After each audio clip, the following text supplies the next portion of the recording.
Hello साथियों, मैं अजय कुमार प्रजापति आप लोग का इस यूट्यूब चैनल पर हार्दिक स्वागत और अभिनंदन है। साथियों, आज हम लोग चर्चा करेंगे विज्ञान के विषय में। साथियों, पहले तो यह जानना आवश्यक है विज्ञान क्या है। आप लोग में से साथियों अधिकतर लोग तो विज्ञान का नाम सुन के ही कांप जाते हैं। विज्ञान बहुत कठिन है। साथियों, विज्ञान क्या है यह तो बहुत ही आसान है, बहुत ही आसान है, चुटकियों में समझना आसान है। विज्ञान क्या है तो साथियों, किसी भी विषय के सुसंगठित, क्रमबद्ध, सुव्यवस्थित ज्ञान को ही विज्ञान कहते हैं। तो साथियों, एक बार इसको समझने की कोशिश करते हैं। विज्ञान क्या है तो साथियों, विज्ञान क्या है साथियों, किसी भी विषय के साथियों क्या हो, सुसंगठित और क्या हो साथियों, सुव्यवस्थित और क्या हो साथियों, क्रमबद्ध ज्ञान को ही विज्ञान कहते हैं। तो साथियों, किसी भी विषय के सुव्यवस्थित, सुसंगठित, क्रमबद्ध ज्ञान को ही विज्ञान कहते हैं। तो साथियों, यह भी जानना आवश्यक है विज्ञान की कौन कौन सी शाखाएं हैं। तो साथियों, विज्ञान की तो अनेकों शाखाएं हैं, लेकिन साथियों आपको यहाँ पर सिर्फ 3 प्रकार की शाखाओं का ही अध्ययन करना है। तो साथियों, पहले तो देखते हैं कि वे कौन कौन सी शाखाएं हैं जिनको आपको अध्ययन करना है। तो साथियों, विज्ञान में केवल 3 प्रकार की शाखाओं का आपको अध्ययन करना है। तो साथियों, पहले प्रकार की जो शाखा है उसको साथियों हम लोग भौतिक विज्ञान कहते हैं। तो साथियों, पहले तो समझते हैं भौतिक विज्ञान में भौतिक शब्द का आशय क्या है। तो साथियों, यहाँ पर भौतिक का आशय सांसारिक वस्तु से है, सांसारिक वस्तु से है। तो साथियों, सांसारिक वस्तु का आशय यहाँ पर पदार्थ से है। तो साथियों, जब किसी पदार्थ का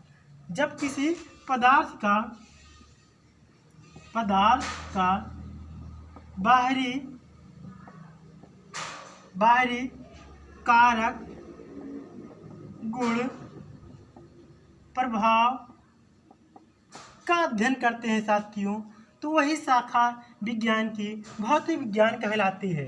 तो साथियों, यह तो विज्ञान की पहली शाखा हो गई। अब दूसरी शाखा को हम लोग साथियों कहते हैं रासायनिक विज्ञान। तो साथियों, जब हम किसी पदार्थ के आंतरिक गुण या गुणों को भी कह सकते हैं, संरचनाओं, कारकों, प्रभावों का अध्ययन करते हैं साथियों, तो वही विज्ञान की शाखा रासायनिक विज्ञान बन जाती है। तो साथियों, तीसरी शाखा कौन सी है इसको भी जानना आवश्यक है। तो साथियों, तीसरी शाखा है जीव विज्ञान। तो साथियों, जीव विज्ञान नाम से स्पष्ट है। तो साथियों, जब हम किसी जीव का अध्ययन करते हैं, क्या करते हैं साथियों, अध्ययन करते हैं, वह अध्ययन साथियों आंतरिक भी हो सकता है और साथियों बाह्य भी हो सकता है। तो साथियों, जब हम इनका सुसंगठित, सुव्यवस्थित, क्रमबद्ध अध्ययन करते हैं तो साथियों यही शाखा विज्ञान की जीव विज्ञान बन जाती है। तो साथियों, देखिए कितनी चुटकियों में हम लोग यह समझ लिए कि भौतिक विज्ञान किसे कहते हैं। तो साथियों, एक बार फिर से समझ लीजिए, जब किसी पदार्थ के बाहरी गुणों, संरचनाओं, कारकों, प्रभावों का अध्ययन करते हैं साथियों, तब विज्ञान की शाखा भौतिक विज्ञान बन जाती है। जब साथियों हम लोग किसी भी पदार्थ के आंतरिक गुणों की, संरचनाओं के, कारकों के, प्रभावों के और रासायनिक प्रभावों का अध्ययन करते हैं साथियों, तब वही विज्ञान की शाखा रासायनिक विज्ञान बन जाती है। जब साथियों हम लोग किसी जीव का आंतरिक या बाह्य अध्ययन करते हैं साथियों, तो वही विज्ञान की शाखा जीव विज्ञान बन जाती है। तो साथियों, आपको सिर्फ यही 3 शाखाओं का ही अध्ययन करना है। तो साथियों, अब हम लोग इसको एक बार स्क्रीनशॉट ले लेते हैं, फिर या नोट कर लेते हैं, फिर हम लोग चर्चा करते हैं विज्ञान के और महत्वपूर्ण बिंदुओं के।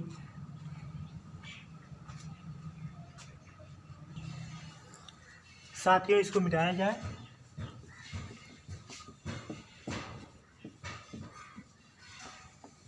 साथियों आज हम लोग चर्चा करेंगे राशि किसे कहते हैं। तो साथियों पहले तो ये समझ लीजिए कि यह विज्ञान में भौतिक विज्ञान के अंतर्गत आता है। साथियों यहाँ पर हमको समझना है राशि क्या है और कितने प्रकार की होती हैं। तो साथियों जब हम राशि की बात करते हैं तो साथियों विज्ञान में राशियों को हम ऐसे पदार्थों को कहते हैं राशियाँ जिनको हम किसी रूप में माप सकें, तौल सकें और उनको किसी रूप में निरूपित कर सकें या व्यक्त कर सकें। साथियों उन्हें क्या कहते हैं? राशियाँ कहते हैं। साथियों जिन्हें हम क्या कर सकें साथियों?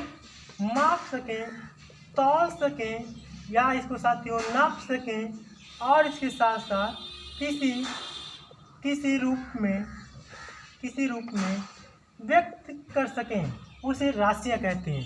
साथियों ऐसी चीज़ें जिनको हम किसी रूप में नाप सकते हैं, तौल सकते हैं और किसी रूप में व्यक्त कर सकते हैं, उन्हें राशियाँ कहते हैं। तो साथियों राशियों को प्रदर्शित करने के लिए हमें दो चीज़ों का ज्ञान होना आवश्यक है। पहला है साथियों आंकिक मान और दूसरा साथियों है मात्रक। तो साथियों किसी राशि को निरूपित करने के लिए हमको आंकिक मान की जरूरत पड़ती है और मात्रक की जरूरत पड़ती है। तो साथियों इस आंकिक मान को किस रूप में होता है साथियों? या संख्यात्मक रूप में होता है। किस रूप में होता है साथियों? संख्यात्मक रूप में होता है। तो साथियों अब हम समझते हैं कि आप यह समझ गए होंगे कि राशियाँ किसे कहते हैं। तो साथियों ऐसी चीज़ें जिनको हम किसी रूप में माप तौल सकें और उन्हें व्यक्त कर सकें, उन्हें राशियाँ कहते हैं। तो साथियों राशि को व्यक्त करने के लिए हमें दो चीज़ों की बहुत ही ज़रूरत पड़ती है। एक को साथियों हम लोग आंकिक मान कहते हैं और दूसरे को साथियों हम लोग मात्रक कहते हैं। तो साथियों आंकिक मान का मतलब साथियों कोई गिनती या संख्या से है जिसको साथियों हम लोग यह व्यक्त करने के लिए प्रदर्शित करते हैं साथियों कि उस मात्रक का प्रयोग कितने बार किया गया है और साथियों जिस मात्रक के रूप में उसे व्यक्त करना है कि कोई चीज़ किस रूप में है, वही साथियों उसका मात्रक कहलाता है। तो साथियों यहाँ पर राशियाँ कितने प्रकार की होती हैं पहले तो इसको जानना आवश्यक है। तो साथियों जो राशियाँ होती हैं यह मुख्य रूप से दो प्रकार की होती हैं साथियों। कौन कौन सी प्रकार की होती हैं आइए इनके बारे में भी चर्चा करते हैं साथियों। पहली राशियाँ होती हैं साथियों मूल राशि और दूसरी होती है साथियों व्युत्पन्न राशि। तो साथियों मूल राशियाँ किसे कहते हैं? तो साथियों वह राशियाँ जो पूर्ण रूप से स्वतंत्र हों और दूसरी राशि के ऊपर निर्भर न करें, उन्हें हम लोग मूल राशियाँ कहते हैं। तो साथियों जो मूल राशियाँ होती हैं वे क्या होती हैं साथियों? स्वतंत्र होती हैं साथियों और एक दूसरे राशि पर निर्भर नहीं होती हैं। साथियों व्युत्पन्न राशि किसे कहते हैं यह समझ लेना चाहिए। साथियों मूल राशि से प्राप्त राशि यानी कि मूल राशि से प्राप्त राशि को ही व्युत्पन्न राशि कहते हैं। साथियों अगर हम बात करते हैं मूल मात्रक किसे कहते हैं साथियों, अगर हम बात करते हैं मूल मात्रक तो साथियों मूल राशियों को जिस रूप में व्यक्त करते हैं साथियों, जिस रूप में व्यक्त करते हैं वही क्या कहलाता है साथियों? मूल मात्रक कहलाता है। क्या कहलाता है साथियों? मूल मात्रक कहलाता है। तो साथियों मूल राशियों को जिस रूप में व्यक्त करते हैं वही मूल मात्रक कहलाता है। साथियों इसी से मिलता जुलता एक शब्द है मूल मात्रक। मूल मात्रक से प्राप्त मात्रक को ही व्युत्पन्न मात्रक कहते हैं। तो साथियों बहुत ही इम्पोर्टेंट है यह समझना। साथियों पर फिर से एक बार समझ लीजिए, मूल राशियाँ वह राशियाँ होती हैं जो पूर्ण रूप से स्वतंत्र होती हैं तथा एक दूसरे के ऊपर निर्भर नहीं करती हैं। साथियों मूल राशियों से प्राप्त राशि को ही व्युत्पन्न राशि कहते हैं। साथियों मूल राशियों को जिस रूप में व्यक्त करते हैं साथियों वही मूल मात्रक होता है। मूल मात्रक को से प्राप्त मात्रक को मूल मात्रक से प्राप्त मात्रक को ही व्युत्पन्न मात्रक कहते हैं। साथियों मूल मात्रक से प्राप्त मात्रक को ही व्युत्पन्न मात्रक कहते हैं।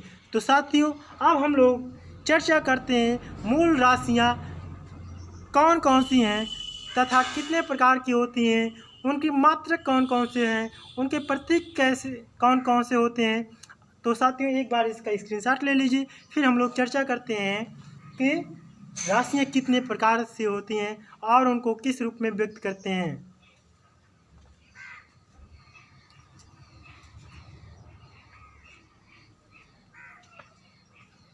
तो साथियों इम्पोर्टेंट है। तो साथियों आपको बिल्कुल रटना नहीं है, बिल्कुल आपको हम चुटकियों में समझाने की कोशिश करते हैं मूल राशियाँ कितने प्रकार की होती हैं। तो साथियों अब आप यह क्या समझ गए हैं? साथियों आप समझ गए हैं राशि किसे कहते हैं। तो साथियों राशि क्या है? जिसको हम लोग माप सकें, तौल सकें और इन्हें किसी रूप में व्यक्त कर सकें। ये हो गया राशियाँ हो गया। साथियों अब हम लोग यह समझ गए जो स्वतंत्र होती हैं उन्हें क्या कहते हैं साथियों? मूल राशि कहते हैं, मूल राशि कहते हैं साथियों। और साथियों मूल राशियों से प्राप्त जो राशि होते हैं साथियों उनको हम लोग व्युत्पन्न राशि कहते हैं।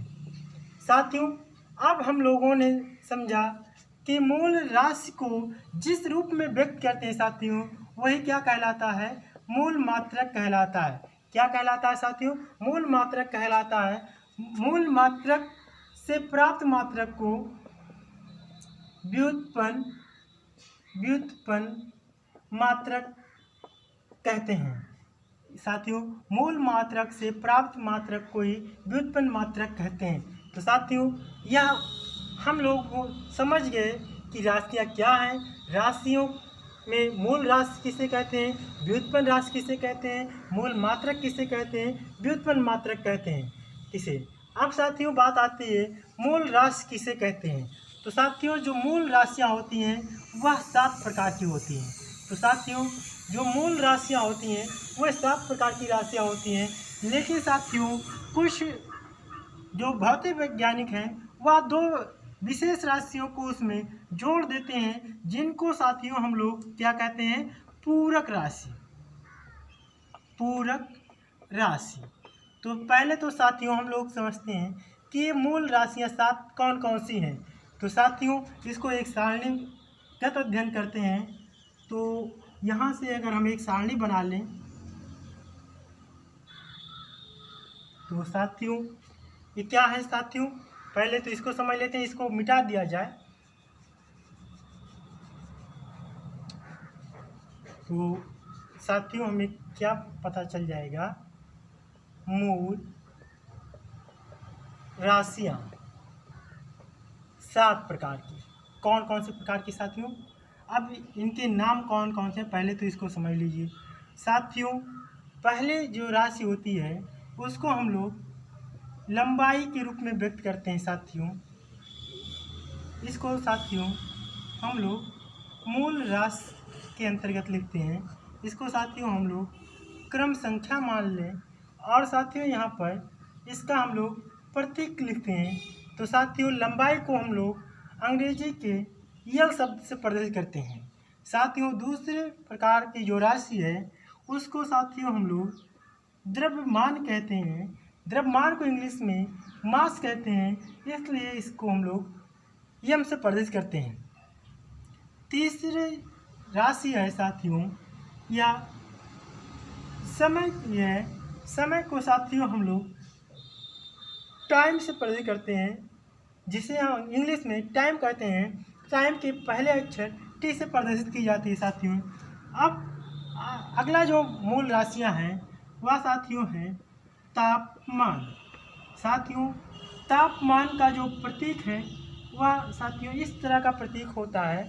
साथियों अगला जो मूल राशि है वह है विद्युत धारा। साथियों विद्युत धारा को हम लोग एम्पियर में व्यक्त करते हैं साथियों। अब अगली जो राशि है वह है ज्योति तीव्रता। साथियों इसको ल्यूमिनस इंटेंसिटी कहते हैं। इसको साथियों आई से प्रदर्शित किया जाता है। और जो सातवीं राशि होती है साथियों यह होती है पदार्थ की मात्रा। साथियों पदार्थ की मात्रा को हम लोग यम से प्रदर्शित करते हैं साथियों। इसको साथियों MOL या मोल शब्द से भी प्रदर्शित करते हैं। तो साथियों यह हैं 7 मूल राशियां और इनके प्रतीक। तो साथियों अब हम बात करते हैं जो पदार्थ की मात्रा होती है साथियों उसको हम लोग क्वांटिटी से भी प्रदर्शित करते हैं साथियों। उसको हम लोग क्यू से भी प्रदर्शित कर सकते हैं। कैसे प्रदर्शित कर सकते हैं साथियों? क्यू से भी प्रदर्शित कर सकते हैं। तो साथियों पहले तो आप इसको नोट कर लीजिए कि कौन कौन सी मूल राशियां हैं। फिर अभी हम चर्चा करेंगे कि मूल राशियों को हम लोग कैसे व्यक्त करते हैं कि मूल मात्रक में कैसे व्यक्त कर सकते हैं साथियों, और इनके प्रतीक क्या हैं। तो साथियों एक बार इसको पहले स्क्रीनशॉट कर ले लीजिए, फिर हम लोग चर्चा करते हैं पदार्थ की मात्रा और लंबाई, द्रव्यमान, समय, इनको हम लोग किस रूप में व्यक्त करते हैं। तो साथियों वही मूल मात्रक कहलाता है।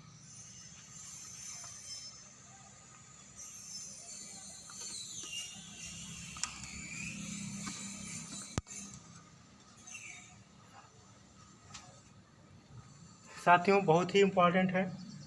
साथियों लंबाई का जो मूल मात्रक है वह मीटर है। उसको साथियों हम लोग EM से प्रदर्शित करते हैं। द्रव्यमान को साथियों हम लोग किलोग्राम में व्यक्त करते हैं साथियों। इसको हम लोग kg के रूप में प्रदर्शित करते हैं। समय का जो मात्रक होता है साथियों यह सेकंड होता है। इसको साथियों S से प्रदर्शित किया जाता है। तापमान को साथियों हम लोग केल्विन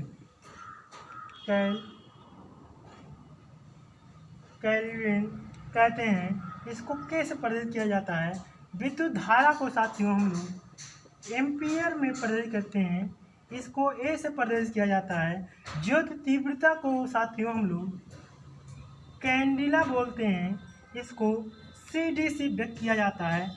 साथियों पदार्थ की जो मात्रा होती है उसको हम लोग मोल से व्यक्त करते हैं साथियों। इसको MOL शब्द से प्रदर्शित करते हैं। तो साथियों बहुत ही इम्पोर्टेंट है, इसको एक बार आप स्क्रीनशॉट पूरा ले लीजिए। तब साथियों आपको हम बताते हैं कि मूल राशियाँ इस 7 प्रकार की होती हैं, जिनको हम लोग ये निम्न प्रकार के प्रतीकों से व्यक्त करते हैं। साथियों मूल राशियों को जिस रूप में व्यक्त करते हैं वही मूल मात्रक प्राप्त होते हैं।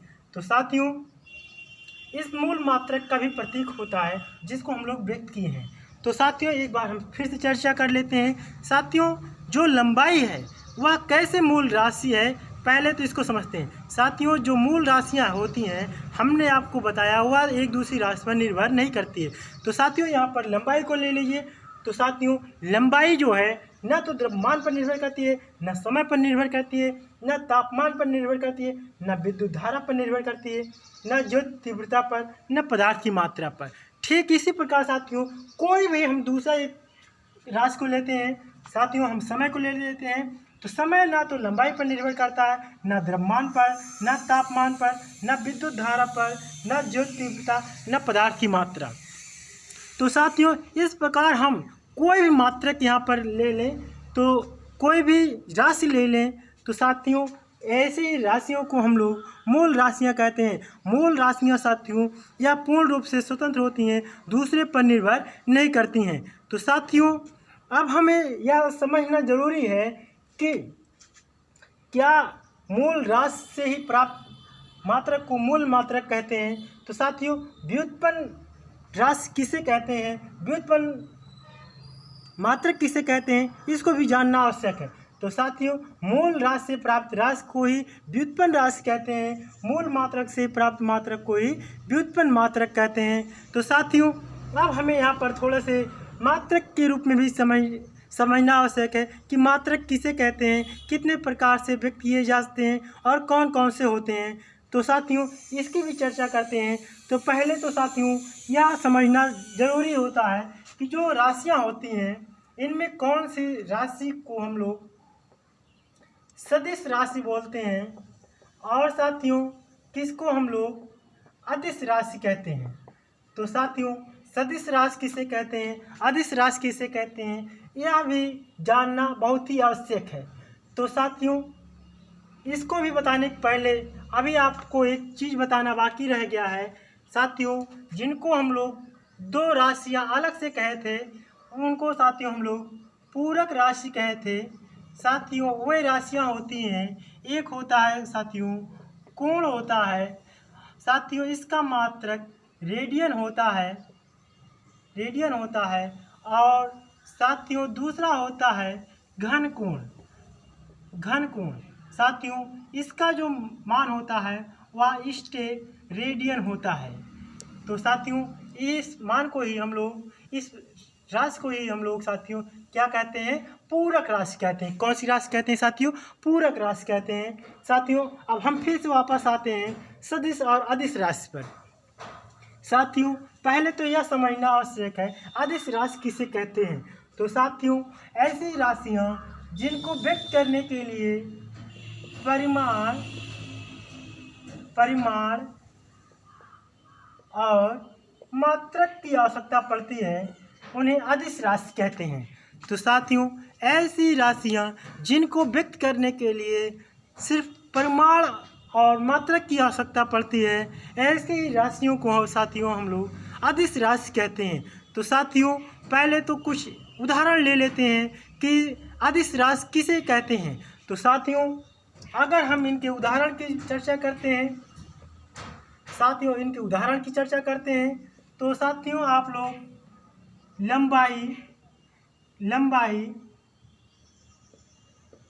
लंबाई में साथियों आप लोग को बताया जाए जिसको आप लोग दूरी कहते हैं। तो साथियों यहाँ पर लंबाई को ही दूसरे शब्द में लिखा जाए, पहले दूरी एक क्या है साथियों, अदिश राशि है। तो साथियों यहाँ पर हम लंबाई को क्यों नहीं कहे, तो साथियों क्यों नहीं कहे, क्योंकि लंबाई के ही रूप में ही एक राशि होती है जिसको साथियों हम लोग क्या कहते हैं, विस्थापन कहते हैं। तो वह साथी क्या है, सदिश राशि है। इसीलिए हमने यहाँ पर इसके उदाहरण को दूरी से व्यक्त किया गया है। साथियों अब हम बात करते हैं इसके अन्य उदाहरण को।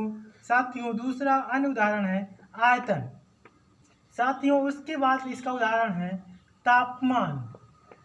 साथियों अब इसके बाद साथियों उदाहरण है घनत्व। साथियों इसके अतिरिक्त और भी कई उदाहरण हैं साथियों जिनको हम लोग आयतन भी कहते हैं। और इसके साथ साथ साथियों अगर हम बात करते हैं और भी उदाहरण हैं, जैसे साथी कौन से उदाहरण हैं, इनके उदाहरण है कार्य उदाहरण है। क्या उदाहरण है साथियों, इनका उदाहरण कार्य है, विद्युत धारा है और साथियों आवेश है। क्या है साथियों, आवेश है। तो इसके साथ साथ साथियों और भी मात्रक हैं, जैसे हम लोग चर्चा करते हैं कार्य की और ऊर्जा की। तो साथियों ऐसे ही राशियों को हम लोग अदिश राशि कहते हैं। तो साथियों एक बार फिर से समझ लेते हैं अदिश राशियाँ किसे कहते हैं। तो साथियों ऐसी राशियाँ जिनको व्यक्त करने के लिए सिर्फ परिमाण और मात्रक की जरूरत पड़ती है उन्हें अदिश राशि कहते हैं। तो साथियों अदिश राशि किसे कहते हैं, उनके उदाहरण आप लोग चुटकियों में एक नहीं कई उदाहरण हैं जिनको आप लोग अदिश राशि कहते हैं। पहला तो उदाहरण है साथियों दूरी, दूसरा उदाहरण है तापमान, तीसरा उदाहरण है आयतन, चौथा उदाहरण है घनत्व, पांचवा उदाहरण है कार, उसके बाद छठवां उदाहरण है साथियों आवेश, उसके आठवां उदाहरण है साथियों वैद्युत धारा। उसके बाद साथियों अगला जो उदाहरण है वह है तापमान का, और उसके बाद इसी तरह साथियों घनत्व भी क्या है अदिश राशि है। साथियों अब हम बात करते हैं सदिश राशि किसे कहते हैं। साथियों ऐसी राशियों जिनको व्यक्त करने के लिए परिमाण मात्रक के साथ साथ दिशा का भी ज्ञात होना आवश्यक है। तो साथियों इसको किसी किताब में इस तरह का भी व्यक्त किया गया है।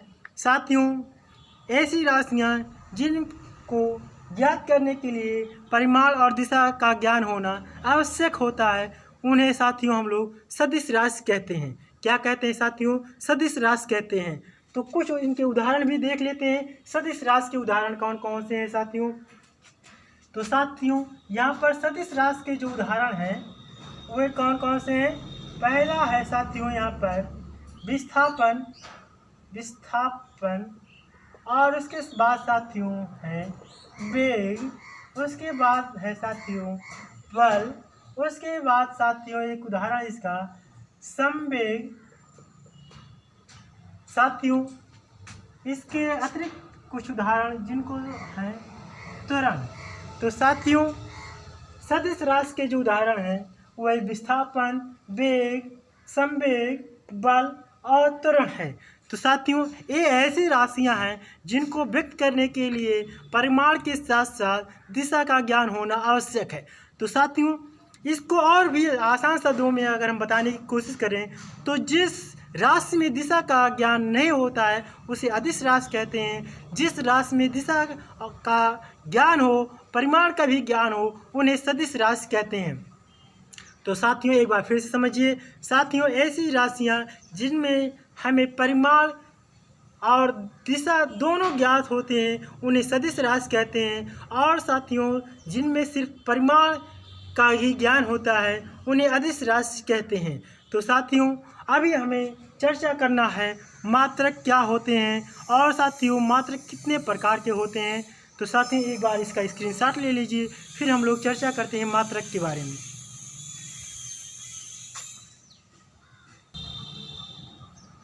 तो साथियों इसको मिटाया जाए।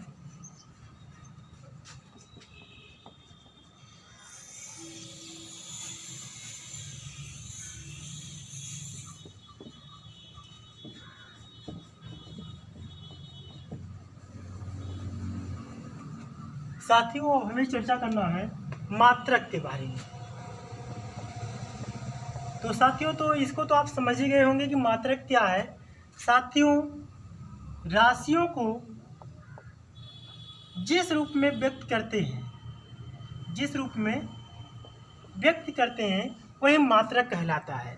तो साथियों अब हमें यहाँ पर समझना है मात्रक कितने प्रकार के होते हैं। साथियों अगर देखा जाए अलग अलग किताबों में अलग प्रकार से मात्रक के प्रकार को व्यक्त किए गए हैं, लेकिन साथियों आपको हम बताएं जो मात्रक होते हैं यह मुख्य रूप से 3 प्रकार के होते हैं।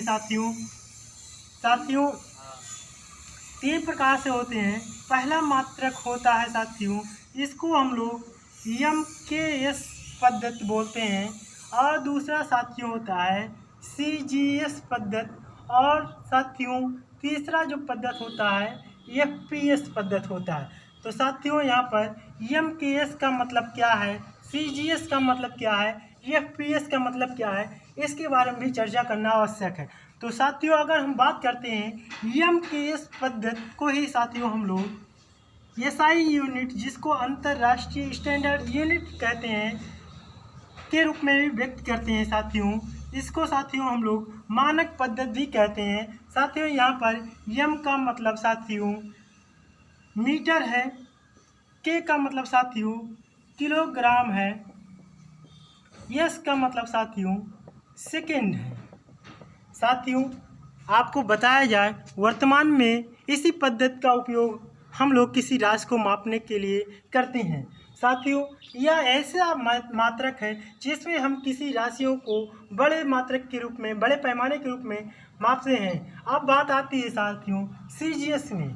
साथियों यह जो है भौतिक विज्ञान का ही राशियों को मापने का ही एक तरीका है। इसमें साथियों सी का आशय सेंटीमीटर है, जी का आशय साथियों यहाँ पर ग्राम है, यस का आशय साथियों यहाँ पर सेकेंड है।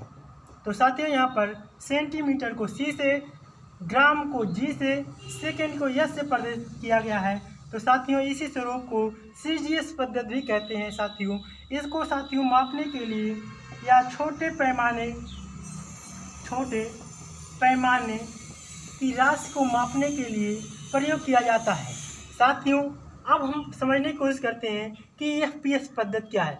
तो साथियों यह बताया जाए पुरानी पद्धति है। साथियों इस पुरानी पद्धति को हम लोग अब प्रयोग में नहीं करते हैं, प्रयोग नहीं है, इसका प्रयोग नहीं है। लेकिन साथियों यह जानना आवश्यक है एफपीएस पद्धति क्या है। साथियों यहाँ पर एफ का आशय फुट है, पी का आशय साथियों पाउंड है, एस का आशय साथियों यहाँ पर सेकेंड से है। साथियों फिर समझ लीजिए, एफ फुट को एफ से प्रदर्शित करते हैं, पाउंड को पी से प्रदर्शित करते हैं, सेकेंड को एस से प्रदर्शित करते हैं। तो साथियों इसी तरह क्या बन गया, एफपीएस पद्धति बन गई। तो साथियों यही या 3 पद्धतियां हैं मात्रक की जिनको हम लोग इस समय प्रयोग करते हैं। तो साथियों सबसे इम्पॉर्टेंट यह है कि हम एक पद्धति से दूसरी पद्धति में भी राशियों को व्यक्त कर सकते हैं। लेकिन साथियों अभी आपको केवल इतना ही जानना जरूरी है कि मात्रक कितने प्रकार से व्यक्त किए जा सकते हैं।